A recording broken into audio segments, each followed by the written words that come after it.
BYD ikkini ikkita eshigini qaranglar, pachovi vosh rasvo ketdi. Nexia 2 legenda kelib yonboshidan uribdi. O'sha Nexia 2 ham hech tinch qo'ymasdi BYDlar. Bir qarasangiz orqasidan, bir qarasangiz yonboshidan uradi. Mayli, falokat ekan. O'zbeklarning zo'r bahonasi falokat. Xullas, ikkita eshikda o'zini qilsagan bo'ladi, lekin egasi shpaklovkadan yasab beramiz buni eshigini shaklini dedik. Egasi ko'nmadi, chunki bizda BYD ikkini raki bor. Bu ikkita eshiklari butun, kuzov qismi polniy butun. Xullas, bu rakda batareyasi ketib qolgan, o'shaning uchun rak deyman bu mashinani.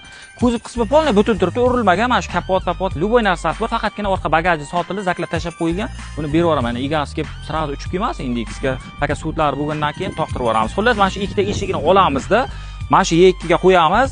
Zato radnoy bo'lib qoladi. Ita sotaman desam, ikkita eshik radnoy qo'yganman deb aytib sotadi. Mashinaning narxi ham unaqa tushib ketmaydi. Agar ikkita eshigiga kraska sepilsa, bizda bilasizlar, eshik urilgan ekan, qanday urilgan ekan, nima urilgan ekan deydi.